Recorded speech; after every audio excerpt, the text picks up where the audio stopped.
कि हमारे मन की प्रवृत्तियां बदलें तो हमारा जीवन धन्य हो सकता है। यदि मन न बदलेगा तो सब कुछ बदल जाए पर इंसान बदल नहीं सकता, और मन बदल जाए तो कुछ भी न बदले, दुनिया बदल जाएगी। अच्छा, एक बात बताइए, सतयुग में और कलयुग में प्राकृतिक दृष्टि से कोई अंतर है क्या?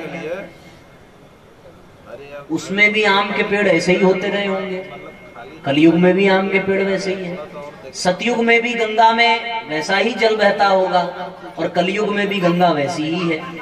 सतयुग में भी हिमालय ऐसा ही होगा जैसी कि आज है। आकृति थोड़ी बदल गई हो वो अलग विषय है। सतयुग में भी ये पृथ्वी गोल थी और कलयुग में भी गोल है। तो समय बदल जाए, परिस्थितियां बदल जाएं, उससे कुछ फर्क नहीं पड़ता, लेकिन मन यदि बदल जाए तो सब कुछ बदला बदला सा अनुभव लगता है। यदि मन बदल जाए, बदला जाए दृष्टिकोण यदि, तो इंसान बदल सकता है। और दृष्टिकोण बदलना किसका है? मन का बदलना है। ये कथाएं, ये सत्संग सिर्फ और सिर्फ अपने मन को बदलने के लिए है। उद्देश्य बस इतना है। एक समय था कि नारद जी का ये बड़ा विशेष मन हुआ कि हम उस धरती पर चल करके देखें जिस धरती पर कभी नारायण ने कोई लीला की थी। नारद जी के मन में यह आया कि हम चल करके वहां देखें जहां भगवान ने नंगे पांव गोपियों को रिझाया था, जहां राम ने महाराज दशरथ और आदि रानियों को वात्सल्य का सुख प्रदान किया था। हम वहां चल करके देखें जहां अनेकानेक तीर्थ हैं, अनेकानेक ऋषि क्षेत्र हैं, वहां दर्शन करें। अनेकानेक पवित्र नदियां हैं, उसमें चल करके स्नान करें और स्नान करने के पश्चात पुण्य के भागीदार बने। इन्हीं भावनाओं के साथ नारद जी धरती पर आए। मन में बड़ा प्रसन्नता थी कि ये धरती अत्यंत पवित्र है, क्योंकि इस धरती पर परमात्मा बार बार आता है, बार बार इस धरती पर आकर के अपना प्रभाव दिखाता है, बार बार इस धरती पर आकर के अपने भक्तों का कल्याण करता है। इन्हीं भावनाओं को लेकर के धरती पर नारद जी आए, और नारद जी ने धरती पर आकर के देखा तो यहां तो साहब सब कुछ बदला हुआ था। सब कुछ बदला हुआ था मतलब इंसान का मन बदला हुआ था। जिस धरती को इंसान अपनी मां समझता था, उस धरती को इंसान ग्रह समझने लगा। विद्यालयों में यही पढ़ाया जाता है ना कि earth is a planet. Solar system में धरती एक ग्रह है। इंसान का मन बदल गया। जिस जल को इंसान देवता समझता था, उसका सदुपयोग करता था, आज उस जल की इंसान ने तौहीन ही कर दी, और परिणाम हम सबके सामने है। एक समय था साहब कि लोग नदियों में स्नान करते थे।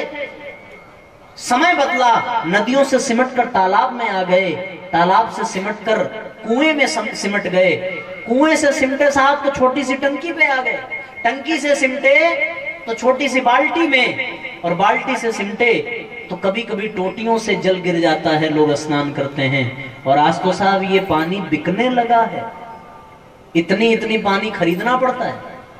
तो ये तो सब मन बदल गया। क्यों? क्योंकि कभी ये जल हमारे लिए देवता हुआ करते थे। इंसान का मन बदल गया। कभी ये वृक्ष हमारे लिए देवता होते थे, लेकिन आज इंसान का मन बदला तो इंसान ने वृक्षों को ही काट डाला अपने स्वार्थ के लिए। पता है क्यों? क्योंकि इंसान का मन बदल गया, उसकी सोच बदल गई, उसकी नियति बदल गई। अंतर बस इतना आया। जिस गाय को हमने अपनी मां की संज्ञा दी थी, वो गाय कटने लगी। क्यों? क्योंकि इंसान बदल गया, मन बदल गया। नारद जी ने ये देखा। साहब कभी ऐसा समय हुआ करता था कि जब पिता ये आदेश कर दे कि 14 वर्ष के लिए तुझे वन जाना है, तो मन इतना संतुलित और संयमित होता था कि पिता की आज्ञा सराखों पर, और व्यक्ति अपने स्वार्थ, अपने सुख, अपनी सुविधाओं का उसकी तिलांजलि दे देता था, और बिना देर किए उसी क्षण निर्णय लेता था कि हम वन को जाएंगे। लेकिन आज यदि कोई पिता अपने पुत्र के संपत्ति को ये कह दे कि ये तुझे नहीं मिलेगी, तो आज का पुत्र साहब कहेगा पिताजी 1 घंटे रुको, मैं वकील से मिलकर स्टे ऑर्डर लेकर के आऊंगा और फिर आपको बताऊंगा कि ये संपत्ति किसकी है। क्यों? मन बदल गया। इंसान वही है, दृश्य वही है, सारी चीजें वही हैं, प्रकृति वही है, धरती वही है, मन बदल गया। जहां गंगा को पवित्र मान करके हम उसमें स्नान करते थे और अपने पुण्य को बढ़ाते थे, ये मान्यता थी कि गंगा पाप को धोती है, आज हम उस गंगा में अपने घर की गंदगी बहाते हैं। साहब मन बदल गया। बार बार मैं एक ही और इशारा कर रहा हूं, और ये इशारा मैं नहीं कर रहा, ये इशारा खुद परम पूज्य गुरुदेव कह रहे हैं। नारद जी जब इस दुनिया में आए तो यहां आकर के उनने यही देखा कि कुछ तो नहीं बदला, बदल गया है ये इंसान, बदल गई ये दुनिया। आपको जानकर के आश्चर्य होगा, एक आदमी 3 वर्ष बाद अपने घर वापस पहुंचा, और 3 साल के बाद जब वो अपने घर वापस पहुंचा तो सोफे पर बैठे हुए उसके माँ बाप के मात्र कंकाल मिले। 3 साल पहले वो माँ बाप मर चुके थे, उसने कभी खबर नहीं ली, और 3 साल बाद जब पहुंचा तो मात्र उनकी हड्डियां बची थी उस घर में। कैसी परिस्थिति रही होगी? इंसान का मन बदल गया। माँ बाप ने बच्चों को जन्म दिया इस उम्मीद के साथ, इस लक्ष्य के साथ, ये बच्चा बड़ा होगा, उनका नाम करेगा, बड़ी नौकरी मिलेगी, उनकी देखभाल करेगा, पर परिस्थिति बदल गई। नौकरी और पैसे के चक्कर में इस देश में वृद्धाश्रम बढ़ते चले गए। क्यों? भैया मन बदल गया। एक वृद्धाश्रम में एक खिड़की पर एक बूढ़ी माँ रोज खड़ी रहती थी और खड़े होकर के रोज रोती थी। वहां के लोगों ने समझाया कि हम सब दुखी हैं, हम सबके बच्चे ने हमें छोड़ा है, तो इतना क्यों रोती है? उस मां ने कोई जवाब नहीं दिया। 2 दिन बीता, 3 दिन बीता, उस वृद्धाश्रम का मालिक पूछने आया कि मैया इतना क्यों रोती है, कोई कष्ट हो तो बता। वो मां खिड़की के पास खड़ी थी और रोते हुए उसने सामने की बिल्डिंग पे इशारा किया, कहा कि उस बिल्डिंग के बालकनी में जो छोटा सा बच्चा खड़ा है ना, उसको ध्यान से देखती हूँ, वो बच्चा मेरे बेटे का बेटा है, मेरा अपना खून है, लेकिन मैं उसे बस देख सकती हूँ, उसको छू नहीं सकती, उसको चूम नहीं सकती, उसको पकड़ नहीं सकती। बस मुझे इसी बात का कष्ट है। जिस बच्चे को बिना घर के मैंने पाल पोस करके बड़ा किया, आज घर तो है पर वो घर अब मेरा नहीं रहा, मुझे यहां आकर के रहना पड़ा। मित्रों, ऐसा क्यों हुआ? ऐसा इसलिए हुआ क्योंकि कुछ नहीं बदला, बस इंसान का मन बदल गया। नारद जी इस दुनिया में आए और देखा कि साहब यहां तो स्थिति बिल्कुल अलग है। अब ना वो तीर्थ तीर्थ रह गए, अब ना वो ऋषि क्षेत्र रह गए, अब ना वो नदियां पवित्र रह गई, अब न मंदिरों में भगवान दिखता है, अब तो बस एक ही चीज दिखती है, इन मंदिरों में पत्थरों की मूर्तियां हैं और वहां कुछ भी नहीं है, और वो भी पत्थरों की मूर्तियां मात्र व्यापार करने के लिए है। मन बदल गया, परिस्थितियां बदल गई। आपको एक छोटा सा उदाहरण दूं और फिर इस बात को मैं आगे बढ़ाऊंगा। एक परिवार की कहानी है। 2 भाई थे, आपस में बड़ा प्रेम था, देवरानी थी, जेठानी थी, अत्यंत प्रेम था। दोनों के एक एक बच्चे थे, मिल बांट कर काम करती और बड़े ही आनंद से अपना जीवन बिताती। एक दिन क्या हुआ कि जो बड़ा भाई था वो बाजार से आम खरीद कर ले आया और 2 झोले में ले आया। एक झोले में खराब आम थे कुछ और एक झोले में अच्छे आम थे।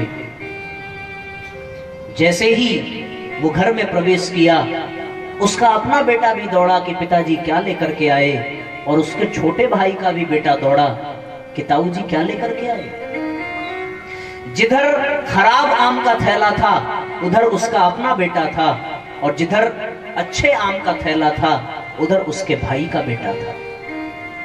देना कैसे चाहिए था? ऐसे ही तो देना चाहिए था, पर दिया कैसे? तुरंत बदल गया। इस बात को उस छोटी बहू ने रसोई की खिड़की से देखा। उसने कहा, अब तो ये भोजन तभी बनेगा जब ये रसोई अलग हो। पति ने पूछा, बात क्या है? उसने कहा, बात कुछ नहीं है, सब कुछ वैसा ही है, बात बस इतनी सी है। और इतनी सी क्यों है? क्योंकि मन बदल गया।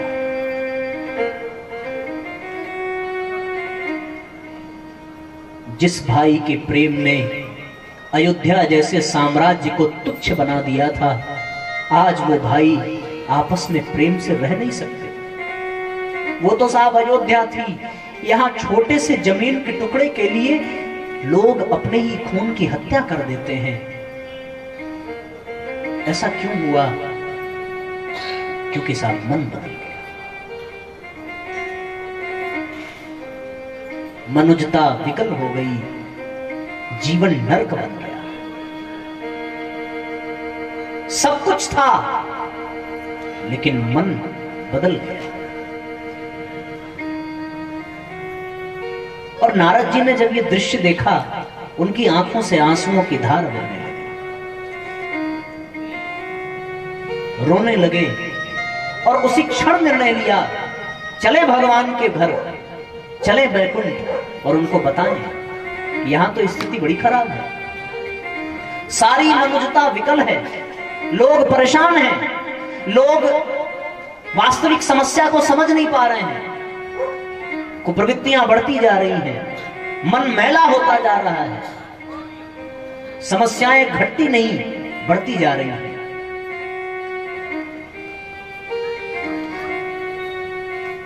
मनुजता विकल है, लुटी जा रही है,